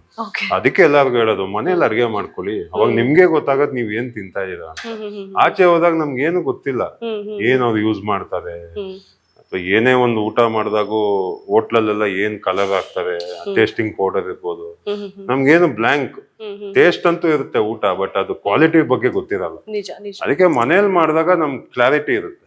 ಓಕೆ, ನಾವೇ ಏನಾದ್ರು ತಗೊಂಡ್ಬರ್ತೀವಿ, ಕ್ಲೀನ್ ಮಾಡ್ತೀವಿ, ಅಡ್ಗೆ ಮಾಡುವಾಗ ವಿತ್ ಲವ್ ಅಡ್ಗೆ ಮಾಡ್ತೀವಿ. ಅದಕ್ಕೆ ಹೇಳೋದು ಫಿಟ್ ಆಗಿರ್ಬೇಕು ಅಂದ್ರೆ ಫಸ್ಟ್ ಕುಕಿಂಗ್ ಕಲೀರಿ. ಅಂಡ್ ನೀವು ಮನೇಲಿ ಊಟ ಮಾಡಕ್ ಸ್ಟಾರ್ಟ್ ಮಾಡಿದ್ರೇನೆ ನೀವು ಫಿಟ್ ಆಗಿ ಹೋಗ್ತೀರಾ. ನೀವು ವರ್ಕೌಟು ಮಾಡೋದ್ ಬೇಡ. ಎಷ್ಟು ಜನ ಹೇಳಿದಿಂಗ್ ಗೊತ್ತೆ, ನೀವು ವರ್ಕೌಟ್ ಮಾಡ್ಬಿಡಪ್ಪ, ಮನೇಲಿ ಊಟ ಮಾಡೋ ಸ್ಟಾರ್ಟ್. ಇಷ್ಟ ಆಗಿದ್ ಫುಡ್ ತಿನ್ಬೋದು ಮನೇಲಿ. ಈ ಆನ್ಲೈನ್ ಊಟ ಸ್ಟಾಪ್ ಮಾಡು, ಮನೇಲಿ ಊಟ ಮಾಡೋ ಸ್ಟಾರ್ಟ್ ಮಾಡು, ಫಿಟ್ ಆಗಿ ಹೋಗ್ತೀಯ ಆಟೋಮೆಟಿಕ್ ಆಗಿ. Simple sir. ನೀವ್ ಇವಾಗ ಫಿಟ್ ಆಗಿದ್ರ, ಹೆಲ್ದಿ ಆಗು ಕೂಡ ಇದ್ರ, ನೀವೇ ಫುಡ್ ನ ಪ್ರಿಪೇರ್ ಮಾಡ್ತೀರಾ. ನಿಮ್ ಕಡೆಯಿಂದ ಸರ್ ಡೈಲಿ ರುಟೀನ್ ಒಂದ್ ಜನರಲ್ ಆಗಿ ಈ ತರ ಇದ್ರೆ ಒಳಿತು ಅಂತ ಹೇಳೋದಾದ್ರೆ ಏನ್ ಹೇಳಕ್ ಇಷ್ಟಪಡ್ತೀರಾ? ನನ್ನ ರೂಟೀನ್ ಹೇಳಿದ್ರೆ ಜನ ಎದುರ್ಕೊಂಡ್ಬಿಡ್ತವೆ. ಯಾಕಂದ್ರೆ ನನ್ ರೂಟೀನ್ ನಾನು ಯಾರಿಗೂ ಸಜೆಸ್ಟ್ ಮಾಡಲ್ಲ. ನಾವೆಲ್ಲ ಕಾಂಪಿಟೇಟಿವ್ ಅಥ್ಲೀಟ್, ಇಂಟರ್ನ್ಯಾಷನಲ್ ಲೆವೆಲ್ ಅಲ್ಲಿ ಕಾಂಪಿಟೇಷನ್ ಮಾಡಿದವರು. ನಾನೊಂದು 450 ಗ್ರಾಮ್ ಪ್ರೋಟೀನ್ ತಿಂತಾ ಇದ್ದೆ, ಅದನ್ನ ಹೇಳಕ್ ಆಗಲ್ಲ. ಸೊ ಬೇಸಿಕ್ ಆಗಿ ಒಂದು ಎಷ್ಟು ಬೇಕೋ ಅಷ್ಟು ಪ್ರೋಟೀನ್ ಆಗ್ಲಿ, ಕಾರ್ಬ್ಸ್ ಆಗ್ಲಿ, ಫ್ಯಾಟ್ ಎಲ್ಲ ಕಾಂಬಿನೇಷನ್ ಅಲ್ಲಿ ತಿಂದಾಗ ನೀವು ಹೆಲ್ದಿ ಆಗಿರ್ತೀರ. ವರ್ಕೌಟ್ ಅಂತ ಬಂದಾಗ ಸರ್ ಏನಾಗುತ್ತೆ ಅಂದ್ರೆ ಇತ್ತೀಚಿನ ದಿನಗಳಲ್ಲಿ ಒಂದು ಮಾತು ಕೇಳಿ ಬರ್ತಾ ಇತ್ತು, ನಿಮ್ಗೂ ಕೂಡ ಗಮನಕ್ಕಿದೆ ಅಂತ ಭಾವಿಸ್ತೀರಿ. ಪುನೀತ್ ರಾಜ್ಕುಮಾರ್ ಅವರು ಯಾವಾಗ ಹಾರ್ಟ್ ಅಟ್ಯಾಕ್ ಆಗಿ ನಾವೆಲ್ಲ ನಮ್ಮಿಂದೆಲ್ಲ ದೂರ ಆದ್ರು, ಅವಾಗಿಂದಲೂ ಕೂಡ ಜಿಮ್ ಅನ್ನುವಂತಹ ಪದ ಹೆಚ್ಚಾಗಿ ಕೇಳಿ ಬರ್ತಾ ಇದೆ ಹಾರ್ಟ್ ಅಟ್ಯಾಕ್ ವಿಚಾರವಾಗಿ. ಸೊ ನೀವ್ ಏನ್ ಹೇಳ್ತೀರಾ ಸರ್? ಅಲ್ಲ, ಇವಾಗ ನೀವು ಗೂಗಲ್ ಅಲ್ಲಿ ಸರ್ಚ್ ಮಾಡಿ ಜಿಮ್ ಇಂದ ಎಷ್ಟು ಜನ ಸತ್ರು ಅಂತ ಒಂದು ಸರ್ಚ್ ಕೊಡಿ, ಒಂದ್ ಹೆಸರು ಬರಲ್ಲ. ಅದೇ ನೀವು ಆಲ್ಕೋಹಾಲ್ ಕುಡಿಯೋದ್ರಿಂದ, ಸ್ಮೋಕಿಂಗ್ ಇಂದ ಎಷ್ಟು ಜನ ಸತ್ರು ಅಂತ ಗೂಗಲ್ ಅಲ್ಲಿ ಹಾಕಿ ನಂಬರ್ಸ್ ನೋಡಿ, ಲ್ಯಾಕ್ಸ್ ಅಲ್ಲಿ ಇದೆ. ಜನಕ್ಕೆ ಯೂಸ್ ಟು ಆಗ್ಬಿಟ್ಟಿದೆ ಕುಡಿಯೋದು ಮತ್ತೆ ಸ್ಮೋಕಿಂಗ್. ಯಾಕಂದ್ರೆ ಮುಂಚೆಯಿಂದ ಇದೆಯಲ್ವಾ, ಜನ ಅದನ್ನ ಗ್ರಾಂಟೆಡ್ ಆಗಿ ತಗೊಂಡ್ಬಿಟ್ಟಿದ್ದಾರೆ. ನಮ್ ಲೈಫ್ ಅಲ್ಲಿ ಕುಡಿಯೋದು, ಸ್ಮೋಕಿಂಗು ಕಾಮನ್ ಅಂತ. ಬಟ್ ಈ ವರ್ಕೌಟ್ ಅಲ್ಲಿ ಏನಾದ್ರು ಆಗ್ಬಿಟ್ಟಾಗ they will make a big news. Actually Puneeth Rajkumar ಅದ್ ಯಾಕಂಗಾಯ್ತು, ಜೆನೆಟಿಕಲಿ ಪ್ರಾಬ್ಲಮ್ ಇರ್ಬೋದು. ಇವಾಗ ಚಿಕ್ಕ ಮಕ್ಳೆಲ್ಲ ಸಾಯ್ತಾರೆ ಅಂದ್ರೆ that is not because of gym. ಏನೋ ಒಂದು ಪ್ರಾಬ್ಲಮ್ ಇರುತ್ತೆ, ಇಶ್ಯೂಸ್ ಇರುತ್ತೆ, ನಾವ್ ಅದನ್ನ ಕನೆಕ್ಟ್ ಮಾಡಕ್ ಆಗಲ್ಲ. ಇವಾಗ ಒಬ್ರು ಜಿಮ್ ಮಾಡೋರು ನಾಳೆ ದಿವಸ ಸಾಯಲ್ಲ ಅಂತ ಏನ್ ಗ್ಯಾರಂಟಿ? ಇಟ್ಸ್ ನಾಟ್ ಅಬೌಟ್ ಸಾಯೋದು ಅಥವಾ ಬದುಕೋದು, it's about how you live. ನೀವ್ ಹೆಂಗ್ ಇರ್ತೀರಾ ಡೈಲಿ ಅನ್ನೋದು ಇಂಪಾರ್ಟೆಂಟ್ ಆಗುತ್ತೆ ಅಲ್ವಾ? ನಾನ್ ಜಿಮ್ ಮಾಡ್ತಾ ಇದ್ದೀನಿ ಅಂದ್ರೆ ಟುಮಾರೋ ನಾನ್ ಸತ್ತೋಗಲ್ಲ ಅಂತ ಅಲ್ಲ. Anything can happen to me. It's about how I live, how I look. ಆ ಪರ್ಟಿಕ್ಯುಲರ್ ಡೇ ಅಲ್ಲಿ ನನ್ ಫೀಲಿಂಗ್ ಹೆಂಗಿದೆ, ಅಮೇಝಿಂಗ್ ಆಗಿದೆ, ಫಿಟ್ ಆಗಿದ್ದೀನಿ, ನನ್ಗೊಂದು ಒಳ್ಳೆ ಫೀಲಿಂಗ್ ಇದೆ, ಅದು ಇಂಪಾರ್ಟೆಂಟ್. ರಘು ಸರ್, ನನ್ನ ಫ್ಯಾಮಿಲಿ ಅಂದ್ರೆ ನನಗೆ ನನ್ನ ಹೆಂಡತಿ, ನನ್ನ ಮಗ ಅಂತ ಹೇಳಿದ್ರಿ. ಒಂದ್ ಕಡೆ ಎಲ್ಲೋ ಫ್ಯಾಮಿಲಿ ಸಪೋರ್ಟ್ ಇಲ್ಲ, ನನಗೆ ಇವ್ರಿಷ್ಟೇ ಪ್ರಪಂಚ ಅಂತಾನು ಕೂಡ ಹೇಳಿದ್ರಿ. ವೈಫ್ ಹೇಳಿದ್ದಕ್ಕೆ ನಾನು ಬಿಗ್ ಬಾಸ್ ಮನೆಗೆ ಹೋದೆ ಅಂತ ಕೂಡ. ಬಿಗ್ ಬಾಸ್ ಮನೆಯಿಂದ ಆಚೆ ಬರೋ ಅಷ್ಟರೊಳಗಡೆ ನೀವು ಒಂದು ಕರೆಕ್ಷನ್ ಮಾಡ್ಕೊಂಡು ಬಂದಿರ್ತೀರಾ. ಮತ್ತೆ ಬಿಗ್ ಬಾಸ್ ಮನೆ ಒಳಗೂ ಕೂಡ ಹೇಳಿರ್ತೀರಾ ಕೋಪ ಅನ್ನುವಂಥದ್ದು, ಆಮೇಲೆ ಒಂದು ಹಗ್ಗ ಆಗಿರ್ಬೋದು ಮಗಂಗೆ, ಆಮೇಲೆ ಹೆಂಡತಿಗೆ, ಮತ್ತೆ ತುಂಬಾ ನಿಮ್ ಬುಲೆಟ್ ಬರ್ತಾ ಇದೆ ಅಂದ ತಕ್ಷಣ ಇಲ್ಲೆಲ್ಲ ಹೆದರ್ಕೊಳ್ಳೋರಂತೆ ಮನೆ ಒಳಗಡೆ. ಸೊ ಅದೆಲ್ಲ ಕಂಪ್ಲೀಟ್ ಆಗಿ ಚೇಂಜ್ ಆಗಿದೆ ಅಂತ ಹೇಳಿದ್ರು. ಆ ಚೇಂಜಸ್ ಇದೆಯಲ್ಲ, ಅದು ಎಲ್ಲರ ಲೈಫಲ್ಲೂ ಆಗಲ್ಲ ಸರ್. ಈ ಬಿಗ್ ಬಾಸ್ ಮನೆ ಅನ್ನುವಂಥದ್ದು ನಿಮಗೆ ಅಷ್ಟು ದೊಡ್ಡ ಬದಲಾವಣೆ ತಂದ್ಕೊಟ್ಟಿದೆ. ಅದ್ರ ಜೊತೆಗೆ ಒಬ್ಬ ವ್ಯಕ್ತಿಯಿಂದ ಅನ್ನುವಂತ ಹೆಸರು ಕೇಳಿ ಬರ್ತಾ ಇದೆ, ಗಿಲ್ಲಿಯಿಂದನಾ? ಅಂದ್ರೆ ಅವರು ಅದರ ನಿಮ್ಮನ್ನ ಅಂದ್ರೆ ತುಂಬಾ ಸೀರಿಯಸ್ ಆಗಿ ಅದು ನಾನು ಬಿಲೀವ್ ಮಾಡಲ್ಲ. ಬಿಕಾಸ್ ಅವನಾಟ ಅವನ್ ಆಡ್ತಾ ಇದ್ದ, ನನ್ನ ಆಟ ನಾನ್ ಆಡ್ತಾ ಇದ್ದೆ. ನನಗ ಒಂದು ಕಾಂಪಿಟೇಟರ್ ಅಂಡ್ ಅವನ್ಗೂ ನಾನು ಒಂದು ಟಫ್ ಕಾಂಪಿಟೇಟರ್ ಆಗಿದ್ದೆ. ಅಂಡ್ ಕಾಂಪಿಟೇಷನ್ ಅಂತ ಬಂದಾಗ ನಾವು ಗೇಮ್ ತರಾನೇ ಆಡ್ತಾ ಇದ್ವಿ. And out of competition we were friends. ಅಲ್ಲೊಂದು ಬಾಂಡೇಜ್ ಇತ್ತು ನನಗೂ ಅವನಿಗೂ ಮತ್ತೆ ರಕ್ಷಿತಾಗೂ. Not because of him. ನಾನು ಅವನಿಂದ actually I should thank hotel kitchen. ಯಾಕಂದ್ರೆ ಅಲ್ಲಿ ಕ್ವಾಟ್ಲೆಗಳು ನನ್ಗೆ ಅಷ್ಟು ಟಾರ್ಚರ್ ಕೊಡ್ತಾ ಇದ್ವಿ. ಅಲ್ಲಿ ನಾನು ಸ್ವಲ್ಪ ಪೇಷನ್ಸ್ ಕಂಟ್ರೋಲ್ ಮಾಡಿದೆ. ಬಟ್ ಬಿಗ್ ಬಾಸ್ ಮನೆ ನಾನು ಸ್ಟಾರ್ಟಿಂಗ್ ಅಲ್ಲಿ ಹೋಗುವಾಗೆ ಅದಿತ್ತು ಮೈಂಡ್ ಅಲ್ಲಿ I should control my anger ಅಂತ. ಬಟ್ ಅವರಿಂದ ಇವರಿಂದ ಅಂತ ಏನಿಲ್ಲ, that's a wrong statement. So whatever ನಾನು ಏನೇ ಮಾಡೋದು Bigg Boss it because of me, ನನ್ನಿಂದ ಮಾತ್ರ, ನಾನೇ ಮಾಡಿದ್ದು ಅದನ್ನು. ಓಕೆ, ಇವಾಗ ಭಯ ಇಲ್ಲ, ಕಮ್ಮಿ ಆಗಿದೆ ಸರ್ ಮನೇಲಿ? ನಿಮ್ ಬುಲೆಟ್ ಬಂದಾಗ ಹೆದರ್ಕೊಳ್ಳೋರು? ಇಲ್ಲ, ಭಯ ಇಲ್ಲ. ಅವಾಗ ಅದ್ ಸ್ವಲ್ಪ ಮುಂಚೆ ಹುಚ್ಚಂತರ ಆಡ್ತಾ ಇದ್ದೆ, ಯಾಕಂದ್ರೆ ವರ್ಕೌಟ್ ಎಲ್ಲ ಮಾಡ್ತಿದ್ದೆ. ಕಾಂಪಿಟೇಷನ್ ಸ್ಟ್ರೆಸ್, EMI ಸ್ಟ್ರೆಸ್, ಬಾಡಿಗೆ, ಲಾಟ್ ಆಫ್ ಥಿಂಗ್ ಲೈಫ್ ಅಲ್ಲಿ ಗೊತ್ತಲ್ಲ, ನಿಮ್ ಲೈಫ್ ಅಂದ್ಮೇಲೆ ತುಂಬಾ ಸ್ಟ್ರೆಸ್ ಇರುತ್ತೆ. ಅಲ್ಲಿ ಹೋದಾಗ ನಂಗೆ ಅರ್ಥ ಆಯ್ತು, ಅದನ್ನೆಲ್ಲ ಫ್ಯಾಮಿಲಿ ಮೇಲೆ ತೋರಿಸ್ಬಾರ್ದು, ನಮ್ಮಲ್ಲೇ ಇಟ್ಕೋಬೇಕು, ಅದನ್ನ ಕಂಟ್ರೋಲ್ ಮಾಡ್ಕೋಬೇಕು ಅನ್ನೋದು ಒಂದು ಅರ್ಥ ಆಯ್ತು. ಅವಾಗ ಒಂದ್ ರೀತಿಯಾಗಿ ಬಾಂಡಿಂಗ್ ಎಲ್ಲೋ ಸ್ವಲ್ಪ ಚೇಂಜ್ ಆಗಿತ್ತು. ಬಿಗ್ ಬಾಸ್ ಮನೆಗೆ ಹೋಗಿ ಬಂದ್ಮೇಲೆ ತುಂಬಾ ಚೆನ್ನಾಗ್ ಆಗಿದೆ.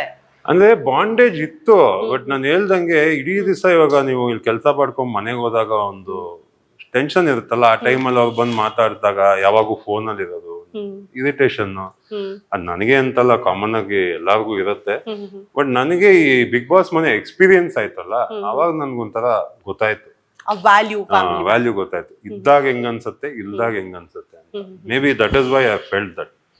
ಬೇರೆಯವ್ರಿಗೆ ಗೊತ್ತಾಗಲ್ಲ. ನಾವು ತುಂಬಾ ಇವಾಗ ಓಲ್ಡ್ ಡೇ ಫೋನಲ್ಲೇ ಕೂತಿರ್ತೀವಿ, ಅದು ತಪ್ಪು ಅಂತ. ಯು ಶುಡ್ ಮನೆಗೆ ಬಂದ ತಕ್ಷಣ ಫೋನ್ ಸ್ವಿಚ್ ಆಫ್ ಮಾಡೋದು, ಫ್ಯಾಮಿಲಿ ಜೊತೆ ಟೈಮ್ ಕೊಡೋದು ತುಂಬಾ ಇಂಪಾರ್ಟೆಂಟ್ ಆಗುತ್ತೆ. ಓಕೆ, ಇನ್ನ ರಕ್ಷಿತಾ ಅವರು ಕೂಡ ನಿನ್ ಜೊತೆ ತುಂಬಾ ಆಪ್ತವಾಗಿದ್ರು, ಒಂದ್ ರೀತಿ ಮಗಳ ತರ, ತಂಗಿ ತರ, ಬೆಸ್ಟ್ ಫ್ರೆಂಡ್ ಆಗಿ ಕೂಡ. ಸೊ ಅವ್ರ ಬಗ್ಗೆ ಏನ್ ಹೇಳಕ್ ಇಷ್ಟಪಡ್ತೀನಿ? ತುಂಬಾ ಒಳ್ಳೆ ಹುಡುಗಿ, ತುಂಬಾ ಸೆಲ್ಫ್ಲೆಸ್ ಹುಡುಗಿ. ಅವಳ ಬಗ್ಗೆ ಯೋಚನೆ ಮಾಡಲ್ಲ, ಬೇರೆಯವ್ರ ಬಗ್ಗೆ ಯೋಚನೆ ಮಾಡ್ತಾಳೆ. ನನಗ್ ತುಂಬಾ ಕನೆಕ್ಟ್ ಆಗಿದ್ದ ಒಂದು ವ್ಯಕ್ತಿ ಅವರು. ತುಂಬಾ ಚೆನ್ನಾಗಿ ಆಟ ಆಡೋದು. I am very happy that she came second. ಇನ್ನ ಗಿಲ್ಲಿ ಎಲ್ಲಿ ಹೋದ್ರು ಕೂಡ ನೀವೆಲ್ಲರೂ ಈಗ ಜೊತೆಲೆ ಕಾಣಿಸ್ಕೊತಾ ಇದ್ರ. ಗಿಲ್ಲಿ ಆಗಿರ್ಬೋದು, ಕಾವ್ಯ, ನೀವು, ಸ್ಪಂದನ ಮತ್ತೆ ರಕ್ಷಿತಾ ಕೆಲವೊಂದ್ ಕಡೆ ಕಾಣಿಸ್ಕೊತಾ ಇದಾರೆ. ಆ ಬಿಗ್ ಬಾಸ್ ಮನೆ ಒಳಗಿದ್ದಂತಹ ಫ್ರೆಂಡ್ಶಿಪ್ ಆಚೆ ಬಂದ್ಮೇಲೂ ಕೂಡ ಹಾಗೆ ಇದೆ. ನನಗೇನು ಹಂಗ ಅನಿಸ್ತಾ ಇಲ್ಲ, ಯಾಕಂದ್ರೆ ಆಚೆ ಬಂದ್ಮೇಲೆ ಸುದೀಪ್ ಸರ್ ಹೇಳೋರು,